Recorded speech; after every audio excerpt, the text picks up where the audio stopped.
Hello and welcome to my YouTube channel. My name is Candela and I'm a realtor here in South Florida. And in this channel, we talk about all things real estate, property management, investments, business, and Florida lifestyle. So if any of those interest you, then make sure to subscribe so you don't miss out on any content. Now let's get right into the topic of this video, which is going to be how to calculate the return on investment. People are always asking what makes an investment a good one, and knowing how to calculate your ROI is going to be really helpful when trying to determine this. Truth is, money loses value while sitting in the bank, even when inflation looks like it does right now. So if you do have extra money, it might be a good idea to try and invest it into a property instead of just having it sitting in your savings, collecting a couple pennies. So if that's what you've been thinking about and this is what you're here for, then I'm going to show you how to calculate this. And I'm going to show you my way of doing it too, which makes it easier when you want to do this continuously. So let's get into it. First, what is a good return on investment? This is going to really depend on each person specifically and what you're looking for, but usually investors are looking for double digits. Usually double digits are really good. So if you're able to get a 10% or higher, that's usually a good return. Now, I personally have a lot of foreign investors that are happy with a 6% or 7%, even at 5% sometimes. So again, it will depend on you specifically, but overall, double digits could be a good ROI. Now, let's start with a simple equation. ROI is going to equal your annual returns over your cost of investment. What are you going to need to find this out? You're going to need a couple things. First, you need to determine the total investment, and this is going to include the purchase price, and if you want, you can also include any closing costs and any renovation expenses. Then you want to know what your property could potentially rent for. So if you know what you're looking for, you can start searching around for comparable properties that are already rented, and you can see what they usually go for. And you can pick one of these and estimate that this is going to be the price that you can rent it out for. You can multiply that by 12, and that is going to be your annual rent return. You're also going to need to know what your annual expenses are. You can sum these up and have a general annual expense, or you could just keep them in their own categories, like I'll show you later. But overall, any expenses in here would include property taxes. It could include HOA fees or condominium or association or anything related to the neighborhood that you are buying in.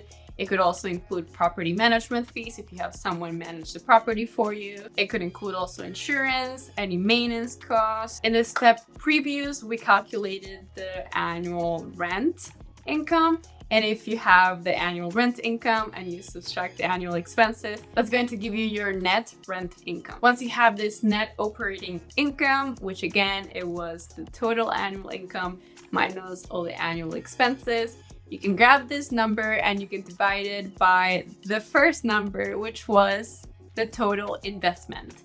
Once you divide that, you're going to multiply that by 100, and that is going to give you this percentage. I hope I didn't lose you by now, but if I did, please don't leave, because I'm going to show you the way that I like to calculate it, which makes it a lot easier because I just use an Excel sheet. So let's go to that screen now. Okay, so now I'm going to be showing you my screen so you can see how I like to set this up so that I don't really have to be thinking about all these numbers, and I just can plug them into my Excel sheet and be done with it. So the way that we do it here, as you can see, I have a couple properties with different prices. And what I like to do is I like to set up this spreadsheet in which I have the name of the property, so the address, and then I'm going to have the rent price over here. I'm going to have the HOA or condominium fees over here. We're going to include the property tax, which again, you can't really estimate the exact property tax, but based on the previous owner, you can see what it could be around. And you always have to look out for people that maybe had it on homestead.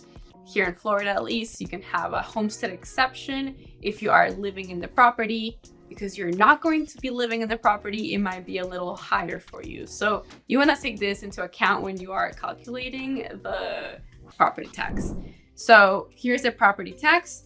I'm also going to include any property management fees, the sale price right here, and then we're going to have the net rent, and any additional maintenance that you want to try and account for, which again is not going to be exact, but you can throw a number in there so you can have that into account. And then to the right, you see I have the return on investment. So we have a couple of equations here. It's really not hard. So please, if you don't like spreadsheets, I promise it's not hard.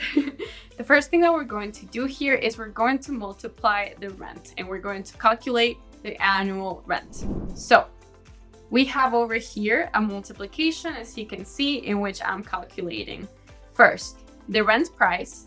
So it's going to be $2,300, which is going to be the rent price for our example.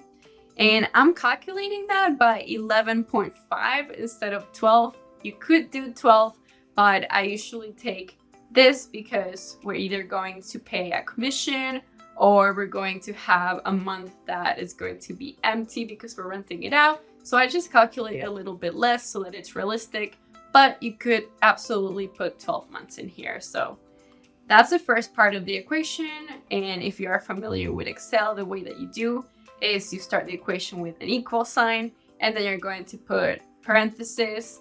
The equation is going to be multiply, and we're going to multiply the cell with the rent price by the number that we put in here, which is going to be 11.5 or 12.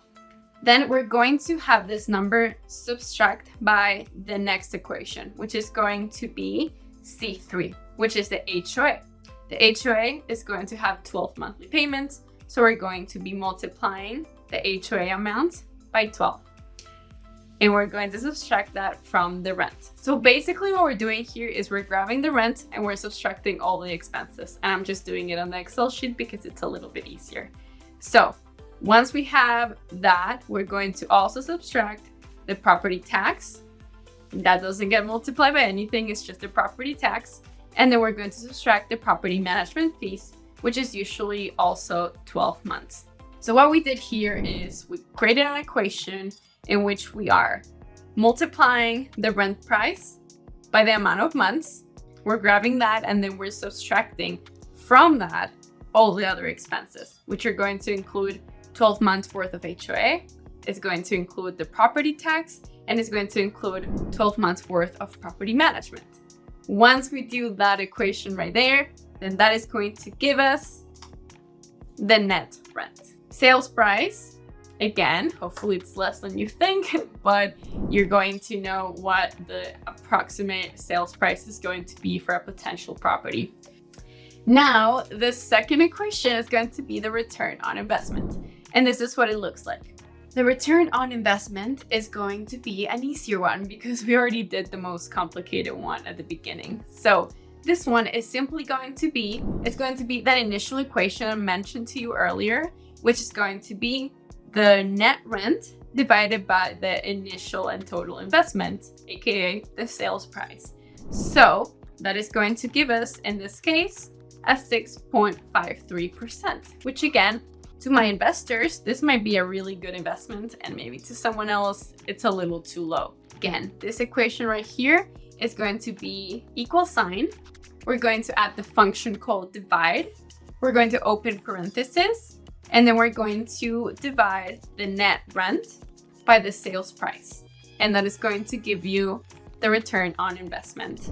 Nice and easy. So the great thing about this spreadsheet is that you can create all the formulas and then you can just copy and paste and have it ready for whenever you have another investment property. Hopefully this actually helped, and hopefully it didn't confuse you.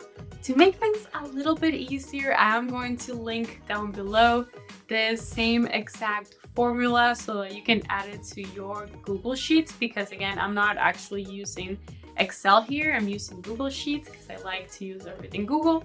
So I'm going to leave the link down below so that you can copy it and add it to your sheets, and that you can start using it. And hopefully this makes it a little bit easier for you to calculate the return, because I understand that sometimes when you're looking at a bunch of different properties, it gets a little confusing. So this for me helps a lot, and I thought I'd share that with you. Keep in mind that the return on investment is only one metric to use, and that you should incorporate this into other strategies to determine if a property that you're buying is going to be a good investment or not. That is going to be it for this video, but I really hope that this helped you. And if you do have any questions or you didn't understand any of the things I just explained, please let me know down in the comments and I will do my best to answer those. And if you did like the video, make sure to give it a thumbs up and make sure to also subscribe so you don't miss out on any other videos.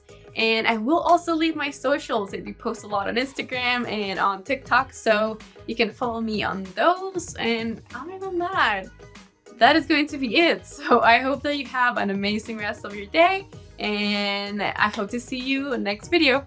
Bye!